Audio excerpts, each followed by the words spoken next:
എല്ലാ പഞ്ചായത്തുകളുടെയും പ്രസിഡന്റുമാർ ഈ കാലയളവിൽ തങ്ങളുടെ പഞ്ചായത്തുകളിൽ എന്തൊക്കെ വികസന പ്രവർത്തനങ്ങൾ ചെയ്തു എന്നതിലേക്കുള്ള ഒരു തിരിഞ്ഞുനോട്ടമാണ് എന്റെ പഞ്ചായത്തിലൂടെ ലക്ഷ്യമിടുന്നത്. തിരുവനന്തപുരം ജില്ലയിലെ പള്ളിച്ചൽ പഞ്ചായത്ത് പ്രസിഡന്റ് കെ രാഗേഷാണ് നമ്മളോടൊപ്പമുള്ളത്. ശ്രീ രാഗേഷ്, സ്വാഗതം. തിരുവനന്തപുരം നഗരത്തോട് ചേർന്ന് കിടക്കുന്ന നിരവധി ചരിത്രങ്ങളുടെ ഭാഗമായ ഇനി ഭാഗമാകാനുള്ള ഒരു പഞ്ചായത്താണ് പള്ളിച്ചൽ ഗ്രാമപഞ്ചായത്ത്. ഇതുവരെയുള്ള ഈ ഒരു ക്ഷേമ വികസന നേട്ടങ്ങളെ എങ്ങനെയാണ് നമുക്കൊന്ന് വിലയിരുത്താനാവുക? നമസ്കാരം.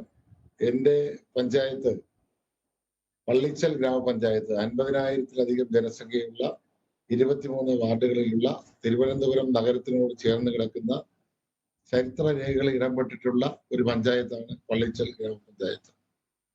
നമ്മുടെ പ്രദേശം നഗരത്തിന് സമീപത്താണെങ്കിലും പ്രധാനമായും കർഷകരും കർഷക തൊഴിലാളികളും നെയ്ത്ത് തൊഴിലാളികളും അധിവസിക്കുന്ന സാധാരണക്കാരാൽ നിറഞ്ഞ ഒരു ഗ്രാമപ്രദേശമാണ് പള്ളിച്ചൽ ഗ്രാമപഞ്ചായത്ത്. കൃഷി, കാർഷിക മേഖല, നെയ്ത്ത് മേഖല, ഈ മേഖലകളൊക്കെ വളരെ പ്രാധാന്യത്തിലൂടെ മുന്നോട്ട് പോകുന്ന ഒരു ഗ്രാമപഞ്ചായത്താണ്. ഇതിന്റെ ചരിത്രപരമായ രേഖകൾ ഇടം നേടി എന്ന് ഞാൻ സൂചിപ്പിച്ചത് നമ്മുടെ രാജഭരണകാലത്ത് മാർത്താണ്ഡവർമ്മയുടെ കാലത്ത് തന്നെ ചരിത്ര രേഖകളിൽ പള്ളിച്ചൽ പിള്ളമാരെ കുറിച്ച് പരാമർശമുണ്ട്. അതുപോലെ ആധുനിക ചരിത്ര രേഖകളിൽ പള്ളിച്ചൽ ബുദ്ധഭിക്ഷുക്കളുടെ വികാര കേന്ദ്രമായി രേഖപ്പെടുത്തിയിട്ടുണ്ട്. മഹാത്മാഗാന്ധിയും ശ്രീനാരായണ ഗുരുദേവനും മഹാത്മാ അയ്യങ്കാളിയും സാമൂഹിക പരിഷ്കരണത്തിന്റെ ഭാഗമായി നമ്മുടെ പഞ്ചായത്തുകളിലൂടെ സഞ്ചരിച്ചിട്ടുണ്ട്. ചട്ടമ്പി സ്വാമികളുടെ ജന്മഗൃഹം പള്ളിച്ചൽ ഗ്രാമപഞ്ചായത്തിന് സ്ഥിതി ചെയ്യുന്നു. അപ്പൊ അതുകൊണ്ടാണ് ഞാൻ ചരിത്രത്തിന്റെ പ്രാധാന്യത്തെ കുറിച്ച് ഇവിടെ സൂചിപ്പിച്ചത്. നമ്മുടെ പഞ്ചായത്തിനെ സംബന്ധിച്ച് സമഗ്രമായ വ്യത്യസ്ത മേഖലകളിൽ കൂടുതൽ താല്പര്യത്തോടു കൂടിയുള്ള വികസന പ്രവർത്തനങ്ങളാണ് നമ്മൾ നടത്തുന്നത്. കാർഷിക മേഖലയ്ക്ക് വലിയ പ്രാധാന്യം കൊടുക്കുന്നുണ്ട്.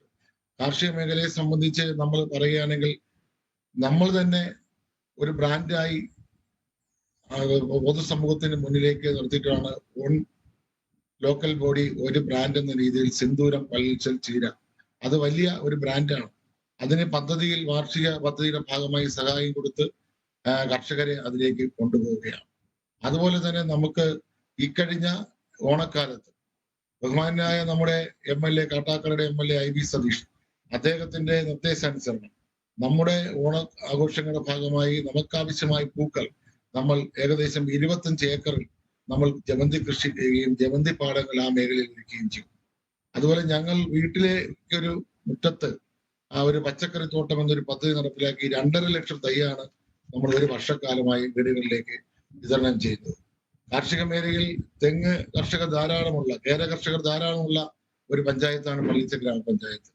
അവർക്ക് കേരഗ്രാമം പദ്ധതിയിലൂടെ ധാരാളം സഹായങ്ങൾ നമുക്ക് നൽകുവാനായി സാധിച്ചിട്ടുണ്ട്.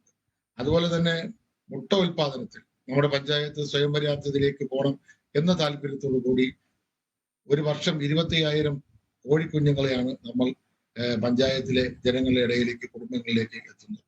ആരോഗ്യ മേഖലയിൽ നമ്മളെടുത്ത് പരിശോധിച്ചാൽ നമ്മുടെ പ്രഥമമായ ഫാമിലി ഹെൽത്ത് സെന്റർ, ആ ഹെൽത്ത് സെന്ററിൽ ആധുനിക രീതിയിലുള്ള ക്ലിനിക്കൽ ലാബോറട്ടറികളും സബ് സെന്ററുകളിൽ ലാബുകളും ആംബുലൻസിന്റെ സേവനവും അതുപോലെ തന്നെ അവിടെ വയോജനങ്ങൾക്ക് ആവശ്യമായ മറ്റ് സംവിധാനങ്ങളും പാലിയേറ്റീവിന്റെ പരിചരണവും എക്സ്റേ യൂണിറ്റും ഒക്കെ നമ്മൾ ഏർപ്പാട് ചെയ്ത് വാർഷിക പദ്ധതിയുടെ ഭാഗമാക്കി മുന്നോട്ട് പോവുകയാണ്.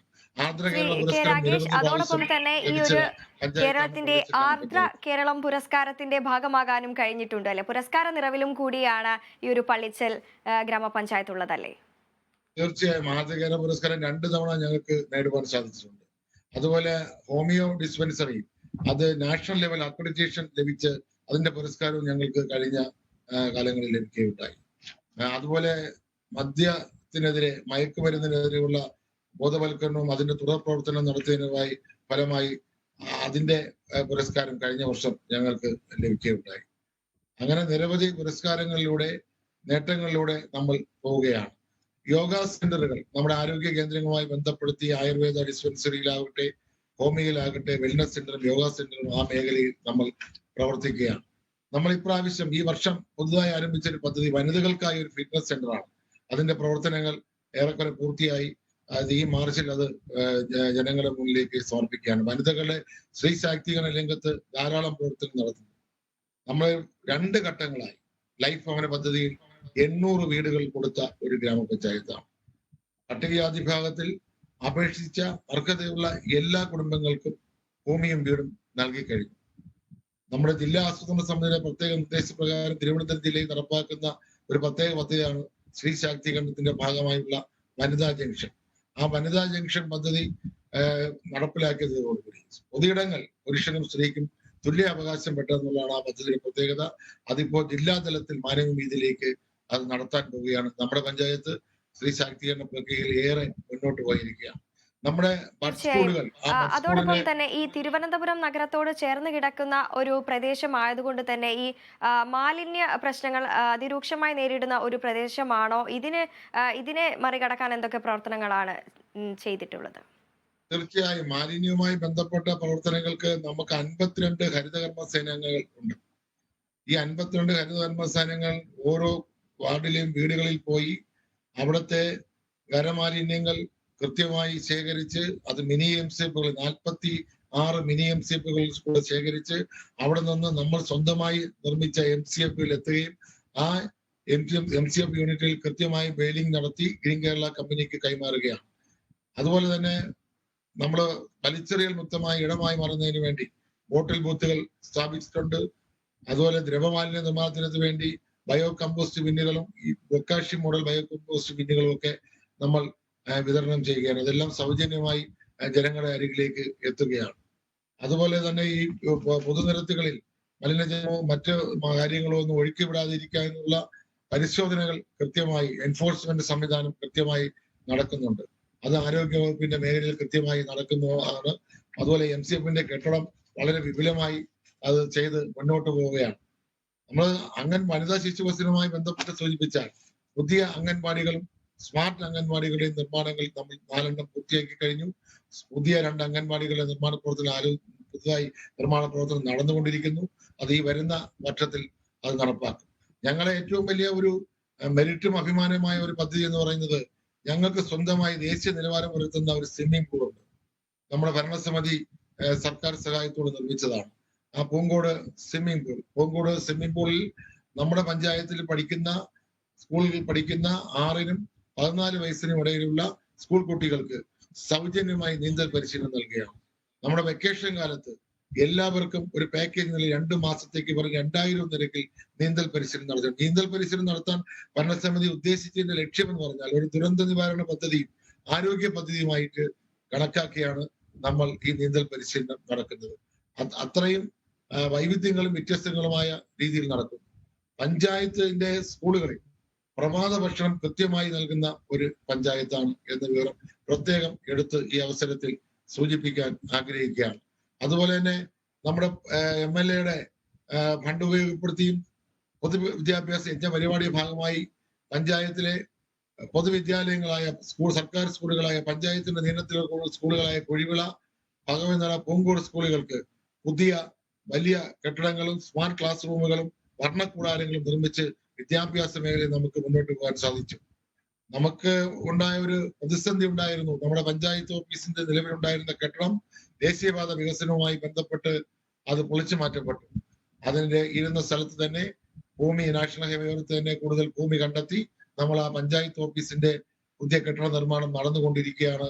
ഈ ഭരണസമിതിയുടെ കാലത്ത് തന്നെ അത് പൂർത്തിയാക്കുമെന്ന നടപടിയായി മുന്നോട്ട് പോകുന്നു.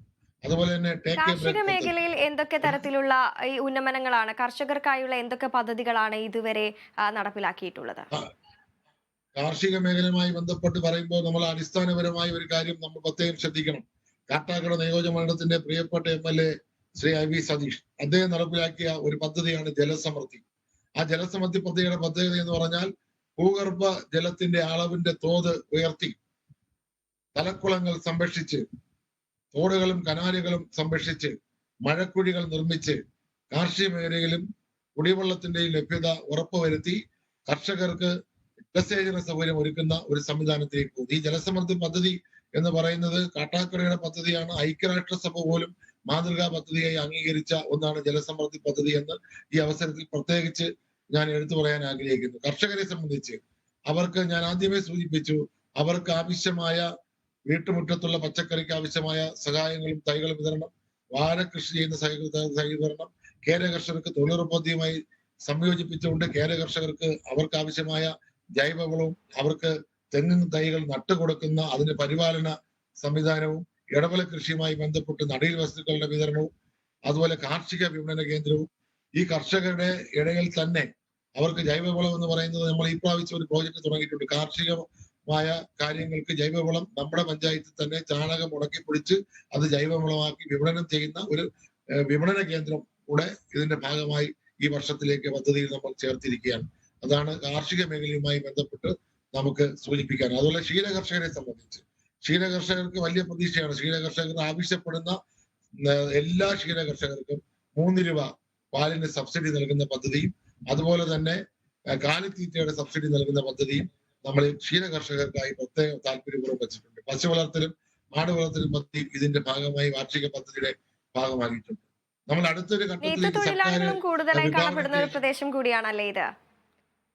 നെയ്ത്ത് തൊഴിലാളികളും കൂടുതലായിട്ടുള്ള ഒരു പ്രദേശം കൂടിയാണല്ലേ? തീർച്ചയായും നെയ്ത്ത് തൊഴിലാളിയെ സംബന്ധിച്ച് അവർക്ക് സംരംഭക പ്രവർത്തനങ്ങൾ ഇതുമായി ബന്ധപ്പെട്ട് ആരംഭിക്കുന്നതിന് വനിതാ ഘടകയുടെ പദ്ധതിയിൽ ഉൾപ്പെടുത്തിക്കൊണ്ട് സ്വയം തൊഴിൽ സംരംഭം എന്നതിൽ പരമ്പരാഗത വ്യവസായ എന്നതിൽ അവർക്ക് ധനസഹായം നൽകുന്ന പദ്ധതികൾ വാർഷിക പദ്ധതിയുടെ ഭാഗമായി നമ്മൾ ഉൾപ്പെടുത്തിയിട്ടുണ്ട്. അതുപോലെ തന്നെ സർക്കാരിന് ഒരു പദ്ധതി പ്രത്യേകം എടുത്തത് അതിദരിദ്രരെ നമ്മൾ കണ്ടെത്തി. 100-ലധികം അതിദരിദ്രർ നമ്മുടെ പഞ്ചായത്തിൽ ഉണ്ടായിരുന്നു.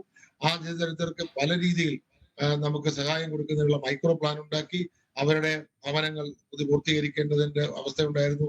ആവശ്യപ്പെട്ട അവർക്ക് ഭവനം കൊടുത്തു. അതുപോലെ തന്നെ ഭവനങ്ങളുടെ പുനരുദ്ധാരണം അറ്റകുറ്റപ്പണികൾ നടത്തി അവർക്ക് ഭക്ഷണ സാധനങ്ങൾ ലഭ്യമാക്കണമെന്ന് പറഞ്ഞു. അത് കൃത്യമായി കൊടുത്തു. അവർക്ക് ആരോഗ്യ പരിരക്ഷയ്ക്ക് ആവശ്യമായ നടപടി സ്വീകരിക്കണമെന്ന് പറഞ്ഞു. അവർക്ക് ബന്ധപ്പെട്ട രേഖകളും മറ്റു കാര്യങ്ങളും ഇല്ലാത്തവർക്ക് റേഷൻ കാർഡ് ഉൾപ്പെടെ എടുത്തു കൊടുക്കുന്ന സമീപനം നൽകി. ഈ വർഷം ഞങ്ങൾ 14 പേരാണ് ഇനി അതിദരിദ്രരിൽ ഞങ്ങൾക്ക് ഭൂമിയും വീടും ലഭ്യമാക്കാനുള്ളത്. അത് ഈ വർഷം ഞങ്ങളുടെ മൈക്രോ പ്ലാൻ പദ്ധതി പ്രകാരം ആ 14 പേർക്കും അതിദരിദ്രർക്ക് ഭൂമിയും വീടും കൊടുക്കുന്നതോടുകൂടി നമ്മുടെ പഞ്ചായത്ത് അതിദരിദ്രരില്ലാത്ത പഞ്ചായത്തായി മാറും. സർക്കാരിന്റെ ആ നവംബർ മാസം 2025 നവംബറിലെ ആ പ്രഖ്യാപനം നമ്മുടെ പഞ്ചായത്തിന് യാഥാർത്ഥ്യമാകും എന്ന കാര്യത്തിൽ നമുക്ക് ശുഭാപ്തി വിശ്വാസമുണ്ട്. മികച്ച പ്രവർത്തനങ്ങളാണ് കാഴ്ചവെച്ചിരിക്കുന്നത്. ഇനിയുള്ള ഭാവി പദ്ധതികൾ എന്തൊക്കെയാണ്? നമ്മൾ ഈ പ്രാവശ്യം പുതുതായി വച്ചിരിക്കുന്ന വയോജനങ്ങൾക്കായി ഒരു ഹാപ്പിനെസ് സെന്റർ അതിന്റെ നിർമ്മാണ ഉദ്ഘാടനം ആരംഭിച്ചു കഴിഞ്ഞു.